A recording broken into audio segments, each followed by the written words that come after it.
Hola, soy Laura, nacida en Necochea, en la República Argentina, y hace más de 14 años que viajo sola en Revo, el revolucionario, un Citroën modelo Meari del año 1973, de plástico y lona con un solo vidrio que es el parabrisas y que me ha llevado por los caminos más altos y más difíciles de América.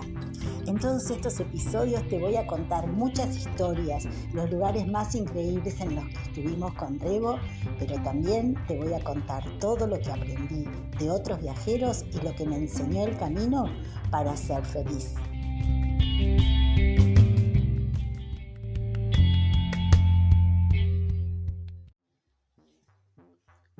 En este episodio les voy a contar cómo hice experiencia en el manejo en diferentes caminos de montaña, por supuesto en altura, con precipicios a los lados, caminos estrechos y hermosos.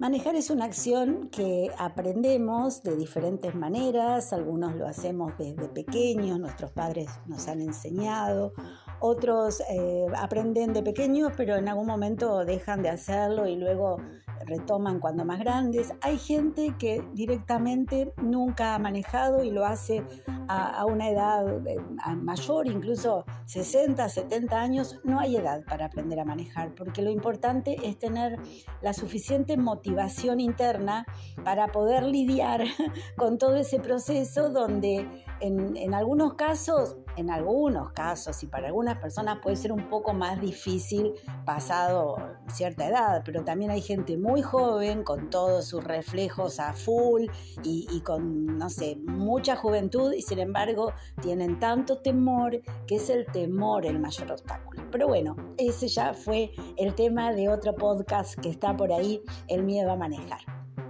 Hoy les voy a contar cómo ha sido mi experiencia, cómo fui adquiriendo experiencia en el manejo de rutas, de caminos altos, de montañas con precipicios.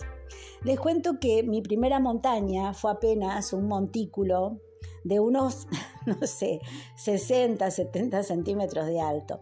Yo iba por una calle de aquí, de una calle que va paralela al río, aquí en Necochea, paralela al río Quequén Grande, precioso río que aún está caudaloso, aunque un poco contaminado ya.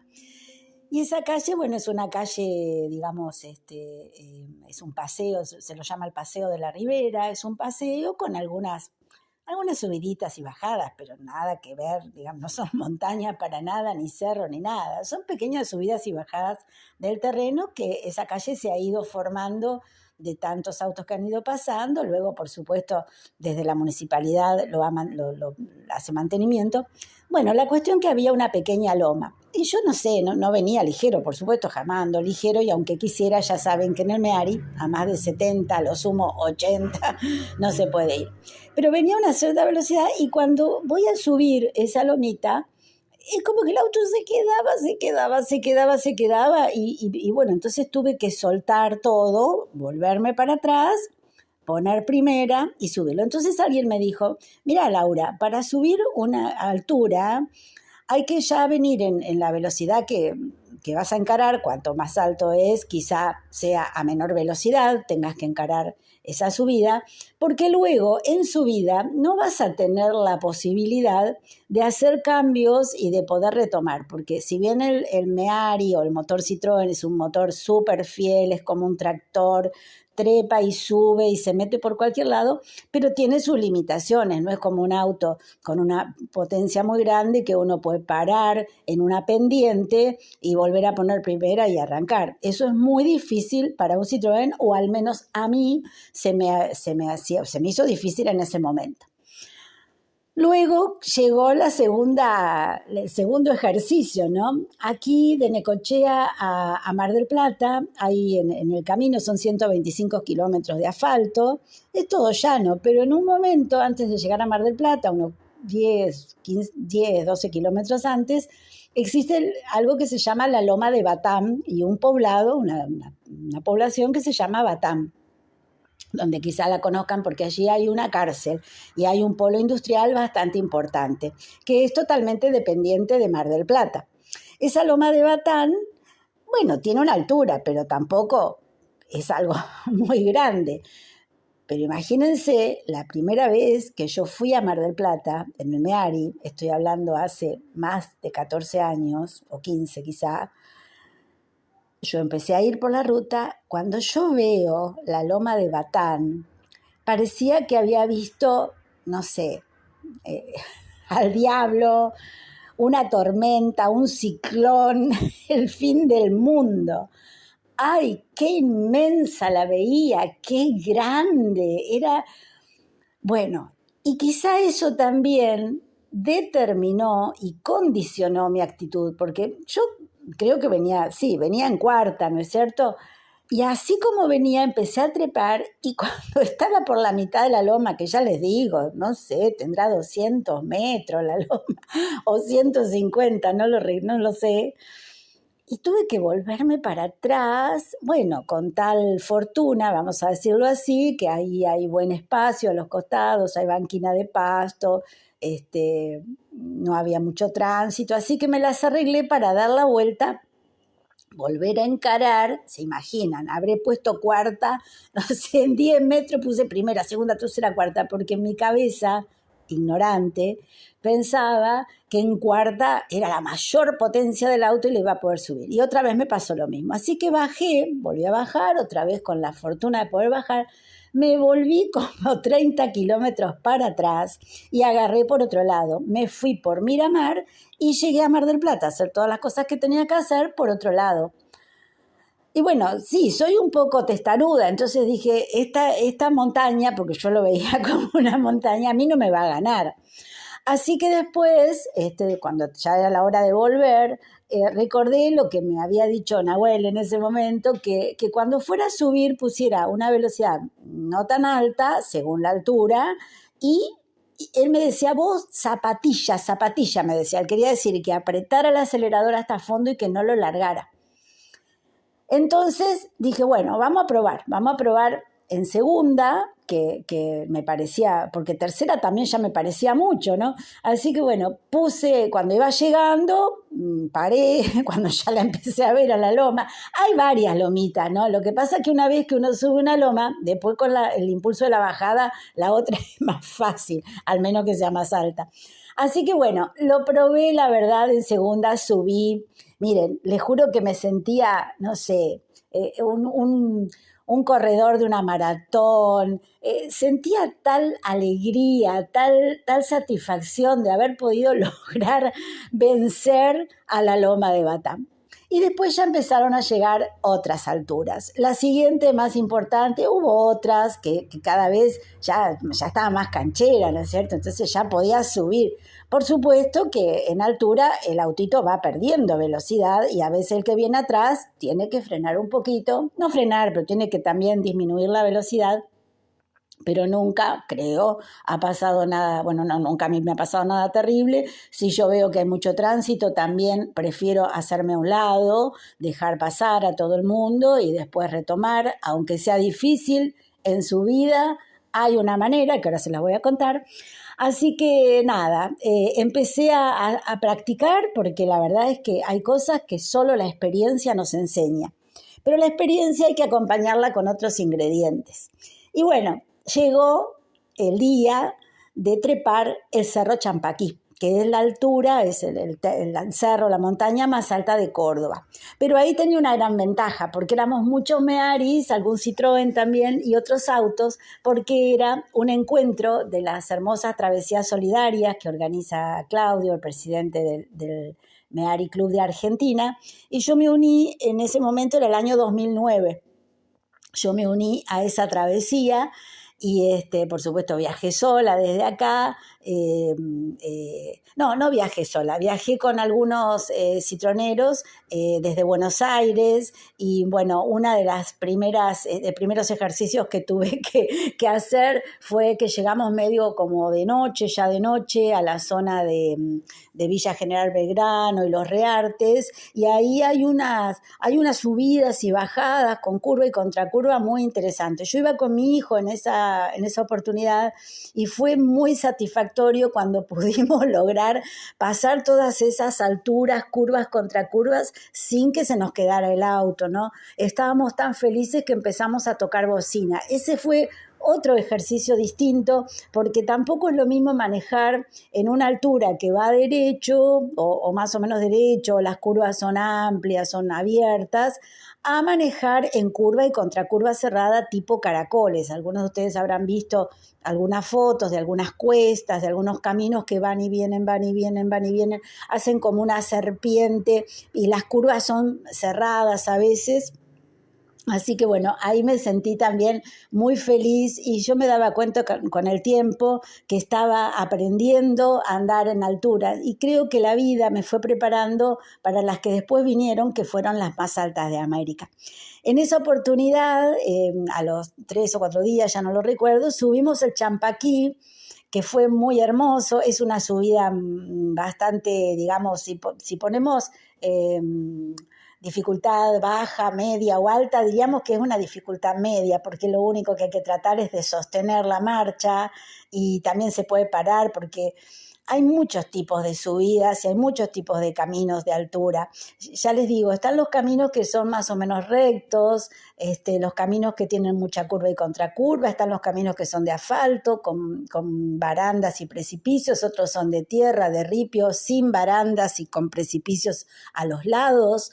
Hay mucho tipo de camino de altura y de montaña. Así que decir cómo se maneja en montaña es un poco general, y a veces hay que hacerlo relativo a ciertos casos particulares. La cuestión que la subida al Champaquí fue genial. Imagínense una serie de mearis de varios colores subiendo.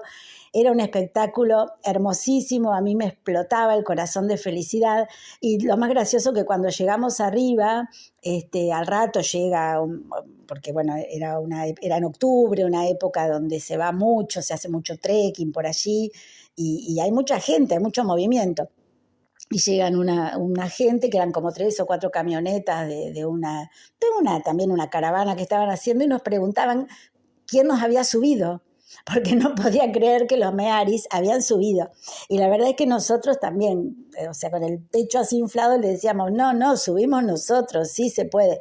Y la persona, hasta que no nos vio volver a bajar y empezar cuando ya nos íbamos, mucho no nos creía. Fíjense, ¿no? Esa es la fuerza de nuestras ideas. Cuando no creemos algo, por más que nos digan, sí, es verdad, es posible, a mí me pasó, o yo lo creo así, si nosotros no lo creemos, no lo vemos.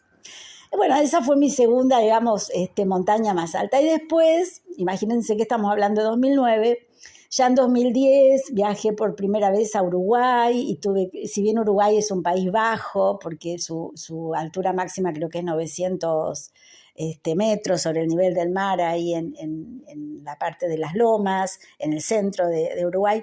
Bueno, sí tiene lomas y lomaditas, incluso cuando ustedes entran por Fray Bentos para ir para el lado de Colonia o para la misma Montevideo, van a encontrar la Ruta 1 y otras también con algunas lomas. Así que ahí hice otro ejercicio también, y después ya comenzaron a aparecer otro tipo de montañas, hasta que en un momento yo venía viajando, era 2014, ya había pasado por algunas alturas, también en el sur, por Chile, por la Patagonia, pero bueno, siempre dentro de los 2000, 1800, alguna quizá 2000 y pico, porque la verdad es que cuando yo voy andando no voy ni preguntando, y a lo sumo, si hay un cartel lo leo, le tomo una foto, pero no me hago demasiado problema. Y esto es parte de una de las sugerencias que les hago. No estén tan pendientes de cómo es la ruta, cómo está la ruta, que cuánto hay que subir. vayan y hagan su experiencia y disfruten. Yo sé que para las personas que salen una vez al año o a veces cada 2 años y se encuentran de repente en estos terrenos, es difícil porque, claro, quien maneja solo en un lugar donde todo es llano y es asfalto, es difícil en 7 días que uno está de vacaciones o en 10, poder adaptarse, poder hacer la experiencia. Pero hay algo que los va a salvar de todo mal. Y es la actitud de paciencia, de calma y de disfrute. Y si hay una ruta, un camino, algo que no pueden hacer, sonrían, han llegado hasta allí. Dan la vuelta, más cuando están a la altura, que es más fácil, dan la vuelta y vuelven. Y para la próxima vez, bueno, si hay algo que hay que aprender, que a veces no hay nada que aprender o que saber. A veces lo que hay que hacer es cambiar nuestra propia actitud de temor. Hay gente que le tiene temor a los precipicios o le tiene temor a los caminos angostos. Así que, en mi opinión y experiencia, no es cuestión de saber, de conocer, sino es cuestión de enfrentarse a las situaciones, en este caso a los caminos de altura o de montaña, y hacer la experiencia. Y para eso, vuelvo a repetirles, para mí es imprescindible una actitud de calma, de paciencia y de disfrute. Tranquilidad sobre todas las cosas, porque les aseguro que ese pequeño cóctel, esa pequeña receta, los va a salvar de muchas situaciones, porque no solo los imprevistos pueden ocurrir en la altura o en una montaña, sino también en cualquier otra ruta y en cualquier momento de la vida. Entonces, la montaña a mí me enseñó paciencia, me enseñó calma y disfrute, y no me sirve solamente para andar en montaña o en caminos de altura, me sirve para la vida. Así que ahí estaba yo llegando a la localidad o a la comunidad de La Poma, en Salta, estaba en los 3000, el rebo como si nada, iba andando el tipo como si no pasara nada. La verdad es que me enteré que estaba en 3000 cuando llegué a la localidad y vi el cartel. Allí me quedé 2 o 3 días y lo que tenía por delante, o quizá mejor sería decir por arriba, tenía la trepada hasta el punto más alto en una carretera de América, que es el Abra de la Cay, que tampoco sabía a cuánto estaba, porque esto fue en 2014 y yo, la verdad que del Abra de la Cay sabía, creo que muy poco. O sea, la había escuchado, sabía que había ahí una montaña que subir, pero otra vez, esta actitud de calma, de paciencia y de disfrute no me dejaba que mi cabeza se fuera para adelante, ni preguntando cómo es, a usted le parece, yo pasaré, hay esto, hay el otro, hay aquello. La verdad es que todas esas preguntas a mí me aturden un poco.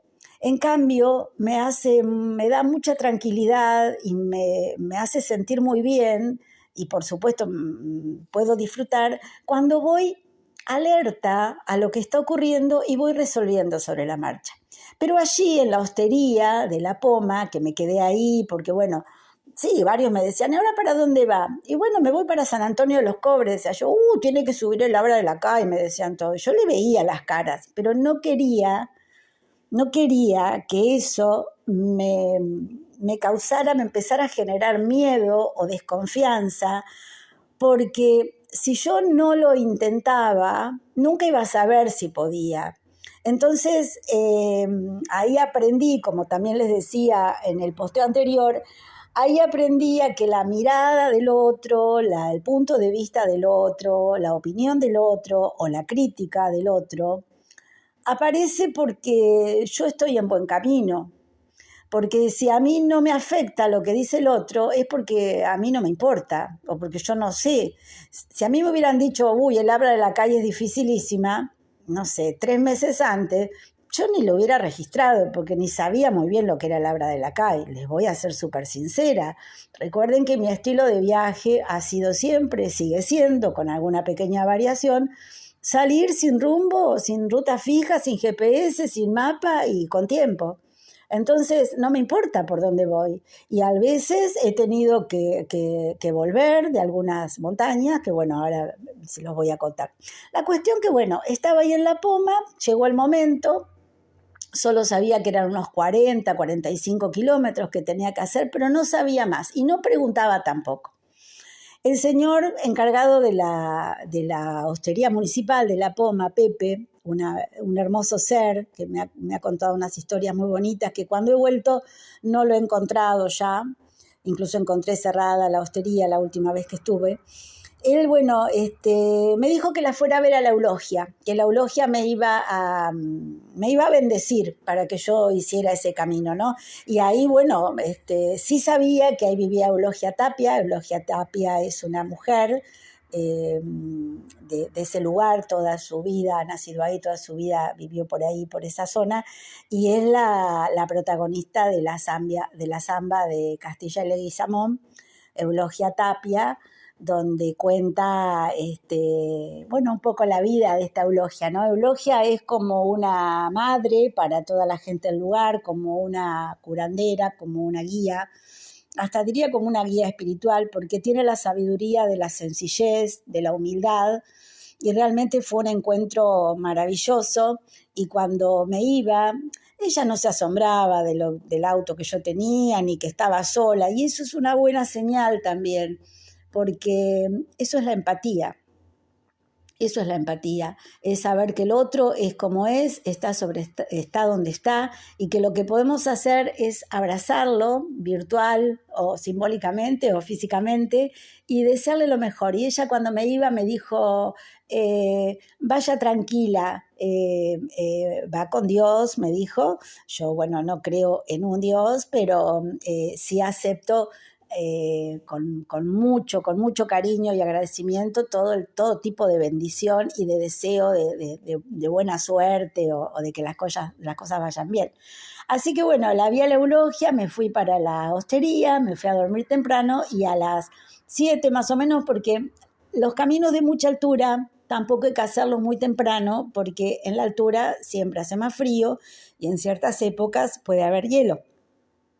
Por supuesto que en algunos también hay nieve y todo eso, pero bueno, yo no lo recomiendo hacerlo, pero en la Puna puede haber hielo muy temprano, pero es un hielo que enseguidita, aunque sea invierno, se derrite. Y si no se bajan, lo rompen un poquito y pasan, porque no hay ningún problema, porque no son ríos enteros congelados, ni lagos congelados, son hilitos de hielo que se pueden juntar, ¿no? Y en verano no hay, no los vemos a esto, en verano todo se descongela.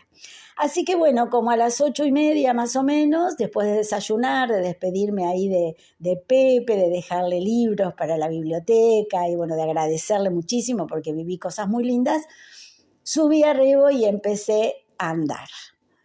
El paisaje es maravilloso. Hoy les puedo decir, después de haber hecho ese tramo más de una vez, que desde La Poma a San Antonio de los Cobres es una subida que va suave, pero persistente. O sea, se sube desde los 3.000 hasta los 4.895, dice el cartel, pero en realidad todos los altímetros de muchísimos viajeros, geógrafos y qué sé yo y no sé qué, se conviene que está a más de 4.950 y que esto tiene que ver porque, bueno, hay una diferencia entre la altura sobre el nivel del mar y la altura verdadera de la montaña.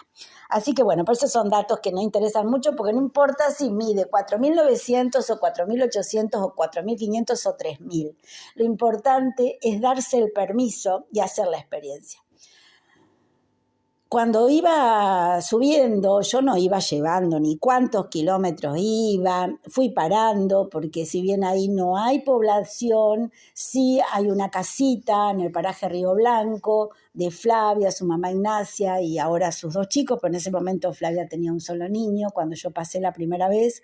Ellos están arriba como sobre el camino y abajo, así hay como un acantilado de abajo, está el Río Grande, que en verano es un río caudaloso y muy fuerte, y en verano este tramo no se puede hacer porque justamente en verano con el deshielo hay muchos caudales de agua que no son ríos. La gente dice crucé varios ríos, no son ríos en sí, no todos, algunos sí es parte del río, pero son caudales de agua que van escurriendo sobre el camino y en algunos casos hasta lo va socavando y lo va desdibujando, ¿no es cierto? Y después de la época de lluvias, que en la Puna es el verano, y del deshielo, todo esto se va secando y el camino, a veces con un poco de arreglo, por supuesto, desde la municipalidad, porque todo esto pertenece a la Poma, en Salta, se vuelve a acomodar si hay algo ahí desacomodado. Ahí no hay ni alcantarillas ni ningún tipo de obras, porque imagínense que cualquier obra que hicieran que no fuera algo descomunal,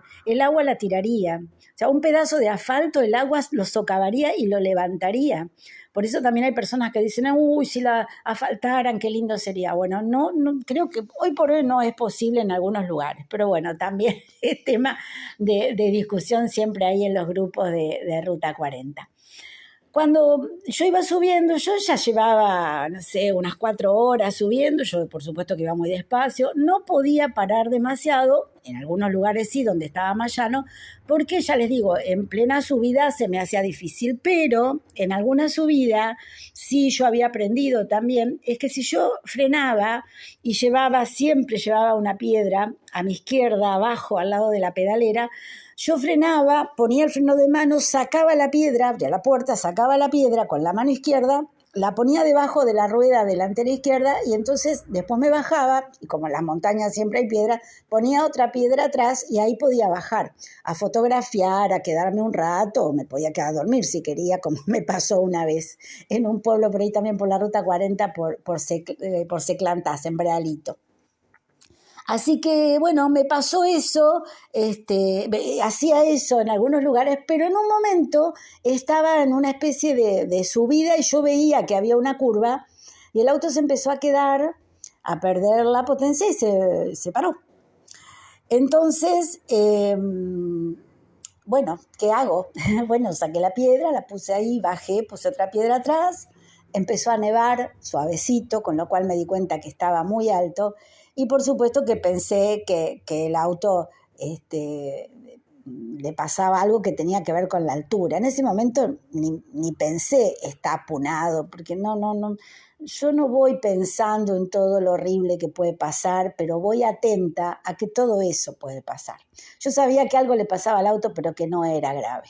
Así que bueno, me quedé ahí, saqué fotos, me metí dentro del auto, calenté el agua, me tomé unos mates, me habré comido un pedazo de pan con queso de cabra que ya había en esa época y algún dulce que llevaba. Y cuando ya más o menos lo dispuse,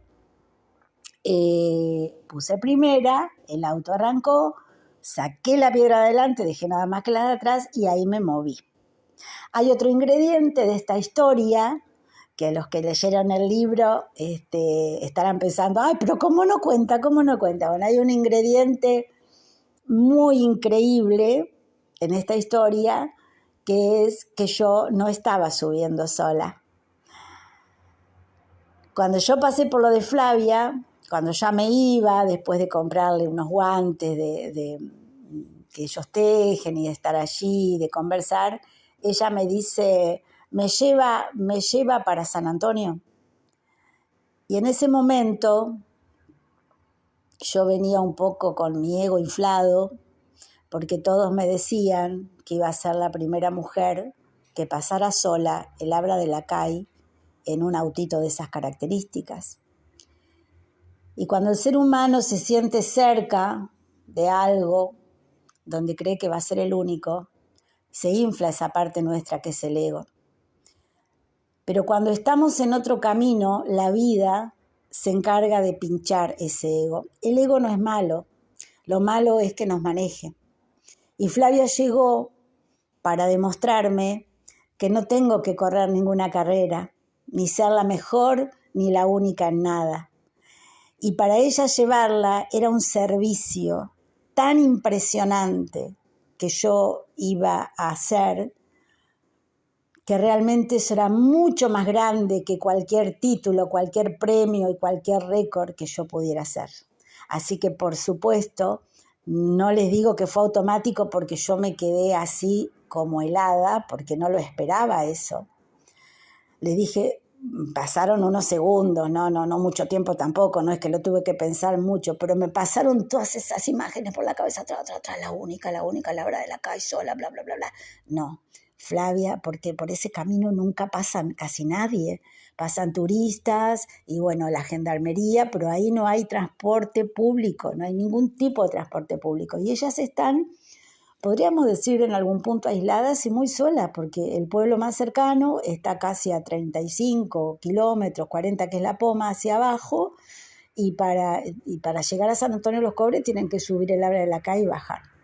Así que yo estaba con Flavia cuando ocurrió todo eso. Bueno, lo que ocurrió fue todo muy mágico y curioso, que todo eso no se los voy a espolear, que está la historia en el libro, en Sola y en un auto viejo, en mi segundo libro de Aventuras en Meari, pero la cuestión es que el auto se encendió y ahí yo puse primero despacito y al no pararse me di cuenta que ya estaba listo, que seguramente lo que ocurre es que el aceite, como este autito se refrigera aceite y agua, el aceite se había ya solidificado un poco, no estaba de tan caliente, se pone más líquido el aceite. Bueno, estaría ya más solidificado, qué sé yo. Bueno, la cuestión es que el autito arrancó y ahí en primera hice la curva y llegué a la cima. Yo no lo podía creer, o sea, unos metros antes me había quedado. Fue maravilloso. Bajar también, bueno, también las subidas a la hora de la calle están en otro podcast, donde cuento que las subí 2 veces, ¿no? A la hora de la calle, una vez de norte a sur y otra vez de sur a norte. Y la bajada de una montaña, de un camino en montaña, también tiene sus peculiaridades, porque no se puede ir frenando continuamente porque los frenos se pueden deteriorar. Entonces también me habían enseñado a bajar lo que se dice con el motor. Entonces, las bajadas las suelo hacer en primera o en segunda. Entonces el auto, uno va bajando y el auto quiere por inercia, quiere irse como loco. Entonces, no, en estos caminos menos, porque acá hay todo precipicio. De un lado en la bajada, desde la calle para San Antonio de los Cobres, del lado derecho es todo precipicio durante unos cuantos kilómetros. Y del izquierdo es montaña. Entonces, bueno, te quedan 2 opciones. Si vas muy ligero, estrellarte contra la montaña o caer al precipicio. Así que lo que hacía cuando el auto se quería ir, bueno, ahí pongo segunda y el auto se va frenando solo. Es una cosa muy loca, muy maravillosa, que hay que aprenderla a hacer también. No sé bien cómo será el tema de los autos nuevos, pero me parece que no debe haber mucha diferencia, a menos que tenga, bueno, algún sistema, no sé qué. Pero recuerden, por más auto recontra nuevo, potente, 4x4, con computadora y no sé qué, si no está la actitud de paciencia, de tranquilidad, de calma y de disfrute del conductor y de sus ocupantes, porque a veces el conductor está tranquilo, pero son los ocupantes los que se ponen nerviosos, por más tecnología que tengan, pueden pasarla mal. Así que métanle a los caminos de montaña con paciencia, con disfrute y con mucha actitud positiva. Y si algo ocurre, como en un momento yo me encuentro que venía un auto de frente en plena curva, en un camino muy angosto, entonces inmediatamente frenar. Esa decisión ya la tienen que tener en su biblioteca, porque como van a ir despacio, no van a clavar los frenos, o sea, van a frenar y el auto se va a detener. Ahí no se puede andar a más de 40 o no sé, quizá en algún tramo a 50. Bueno, en bajada no, porque se van a ir al precipicio. Y con esto no le quiero decir absolutamente. No es peligroso, no es un lugar peligroso. Lo peligroso está en la mente de cada uno. Si ustedes van despacios, tranquilos, si tienen un auto más potente, la gran ventaja que van a tener que pueden ir parando a cada ratito. O sea, es un lugar maravilloso. Los colores que van a ver ahí no los van a ver en todos los lugares. La Puna es maravillosa y verla desde esas alturas es increíble.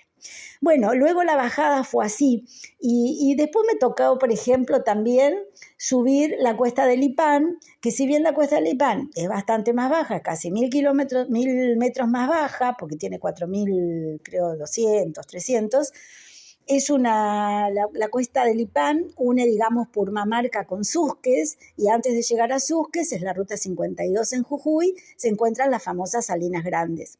Desde Purmamarca, la cuesta del Lipán también es como una gran serpiente de unas 4 o 5 vueltas que yo desconocía por completo.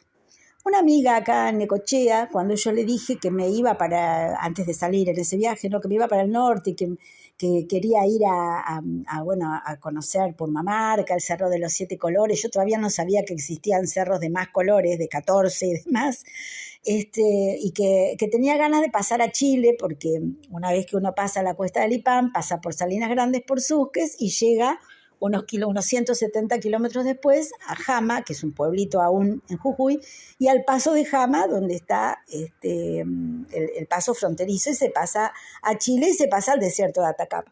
Y ella me dice, no, dice, ni se te ocurra, no vayas, dice, porque mi hijo fue en tal auto y le fue muy difícil, no, ni lo intentes, no vayas. Y otra vez, yo estaba fuerte en mi sueño y me sonreí, y a veces digo, bueno, mira, lo voy a intentar, total, si no puedo doy la vuelta, ¿viste? Y la otra persona, no. Pero bueno, empiezo a transitar la cuesta del Lipán, es un asfalto buenísimo, en pocos kilómetros también se empieza a subir bastante, y en un momento el auto hace lo mismo, empieza como a quedarse. Ese día, como yo sabía miren lo que es la mente, como yo sabía que la cuesta del Lipán era mucho más baja que Labra de la Cay, yo ya había pasado por Labra de la Cay, ¿qué pasa? Dije, si es más baja no puede ser que se haya apurado. ¿Y saben lo que pensé? Lo fundí, al rebo lo fundí.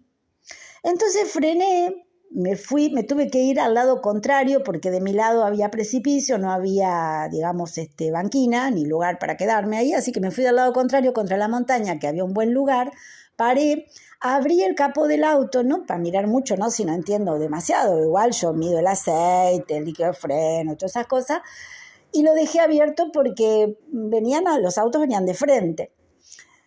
En ese momento en ese momento no paró nadie. Bueno, empezaron a pasar unos camiones inmensos y yo empiezo a mirar así para arriba, que tenía tremenda montaña delante de mis ojos, y veía como unos puntitos de colores arriba de la montaña. Pero nada, los vi así como si uno ve, qué sé yo, alfileres puestas en un tergopol. Y seguí ahí, me había puesto a tejer, me estaba tejiendo un gorrito a crochet. De a rato me bajaba, otra vez miraba el motor, pero más que nada como para dar la señal a la gente que pasaba, porque yo la verdad que pensé que lo había hecho bolsa al motor. Y en realidad lo que estaba haciendo era tomando impulso y paciencia para ver qué hacía. Si daba la vuelta, si tenía señal, no me fijaba. Estamos hablando en épocas hace menos de 10 años, pero la verdad es que no había wifi en todos lados, no había WhatsApp todavía, bueno, o pues yo no lo tenía por lo menos. La tecnología era distinta y en ese momento recién comenzaba a llegar la fibra óptica ahí, por esa zona. La cuestión que en un momento, bueno, bajo el capó, lo ato todo como corresponde, pongo en marcha, el auto arranca, pongo primera y salgo. Feliz, y ahí me di cuenta que se había apunado de nuevo. Ya sé que algunos pensarán, no, pero cuando se apuna hay que hacerle esto, aquello y lo otro, pero como yo soy de los métodos más artesanales y naturales y lo más sencillo posible, si todo esto se arregla con esperar, pues esperaba y listo, que para mí era lo más fácil de hacer, que estar poniéndole cosas y no sé, que la cebolla, no sé cuánto, que además no lo sé hacer, esa es otra realidad. Así que arranqué, sí, agarré una curva y contracurva, sí, bueno, era hermoso, y ya empezaba a ver desde arriba la serpiente que yo había subido, y la verdad es que todavía hoy cuando lo pienso, digo, qué increíble haber podido hacer esos caminos, ¿no? Cada vez que vuelvo y veo los caminos que he hecho y los vuelvo a hacer, digo, qué increíble estar acá de nuevo y poderlo hacer. En la segunda vez que me pasa, porque me vuelve a pasar, ya empiezo a mirar para arriba y yo veo que los puntitos de colores se movían. Claro, es que los puntitos de colores eran tremendos camiones, pero tremendos, uno de esas marcas famosas que tienen esas cabinas que son yo para subirme ahí tengo que poner 2 escaleras por lo menos, rojos, amarillos, negros, dorados, blancos, azules, verdes, todos los colores de camiones. Claro, entonces empiezo a ver qué será el camino, ¿no? Casi me caigo redonda porque miedo no tenía, pero decía, "Ay, yo voy a subir por ahí". Perdonen. Y la verdad es que es el entusiasmo, porque lo recuerdo y me hace feliz saber que me animé a hacer la experiencia. Y en la segunda vez que se me quedó el auto ahí, cuando descubrí que esos eran camiones, para una pareja, me acuerdo de Pergamino, que me decían, no sigas, no vas a poder. Nosotros con esta chata, tenía una camioneta recontra súper 0 kilómetros en ese momento, dice, vos no sabés lo que nos costó subirla, dice, ahora estamos volviendo, ellos volvían de la salida, no sigas, no vas a poder. Entonces yo les dije, quédense tranquilos porque ya he subido otras montañas y a mí me parece que este autito puede, porque es como un tractorcito, y si no puedo, pego la vuelta y me vuelvo porque es temprano, era la mañana, ni siquiera era el mediodía todavía, o sería la 1 de la tarde o las 2, había bastante sol, no, estaba totalmente despejado, en esa época no llovía en esa zona, así que las condiciones todas eran buenas. Digo, quédense tranquilos, porque si veo en algún momento y decido volver, pego la vuelta y empiezo a bajar, si estoy bárbaro, voy bajando y termino en Purmamarca. Bueno, ellos asombradísimos, de tal manera que cuando yo esperé esa hora, el auto arrancó, volví a salir, ellos me miraban, el muchacho medio como que se agarraba así la cabeza, no lo podía creer, y de allá arriba, de la penúltima, digamos, curva, yo bajé especialmente a saludarlos y agitaba los brazos, ellos hacían señas de luces, calculo que no lo podrían creer. Y bueno, esa fue la segunda. Y la tercera, me quedé también ahí casi ya llegando a donde está una pacheta, que es como una montaña de piedras, que es una forma de demarcar y bueno, tiene varias funciones, ¿no? La pacheta. Pero es básicamente una montañita, una montaña grande, estará grande de piedras, y creo que se dice monolito con la altura, que creo que es 4.200, es el punto máximo de la cuesta del Lipán, y después de ahí ya se empieza a bajar hacia las salidas. Y a mí me faltaba, yo no sabía tampoco lo que me faltaba, pero la tercera vez que me quedé me encontré con un motero, un señor que viajaba todos los años, se hacía un viaje solo, y a su esposa no le gustaba viajar, así que él salía solo y bueno, había ido a Chile, estaba volviendo y me dice, no, ya no te queda nada, dice, tranquila, ¿querés que te ayude en algo?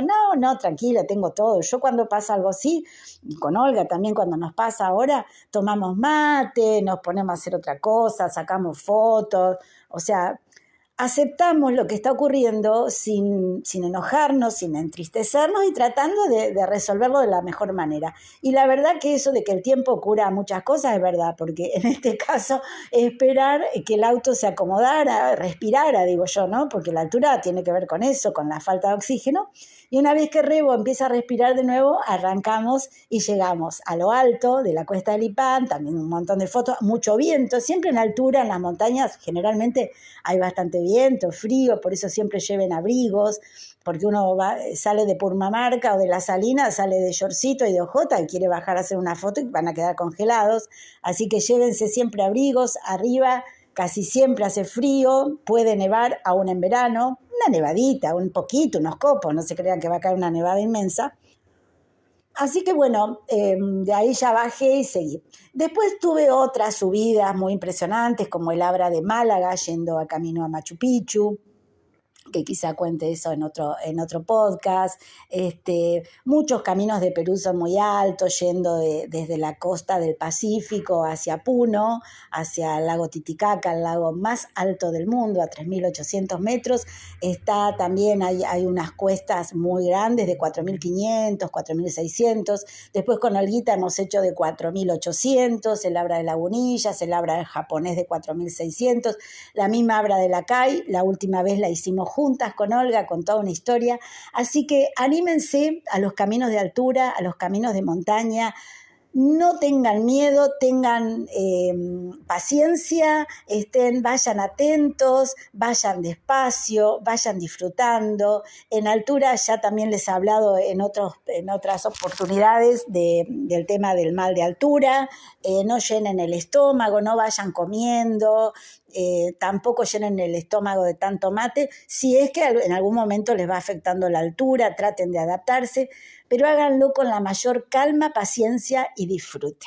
Tengo muchísimas más historias de montañas y de precipicios y de unos caminos impresionantes, pero será en otra oportunidad. Los abrazo y ojalá se animen y lleven eso. Paciencia, disfrute, calma y todo con esa receta, todo se puede resolver mejor, más rápido y con más alegría. Un abrazo.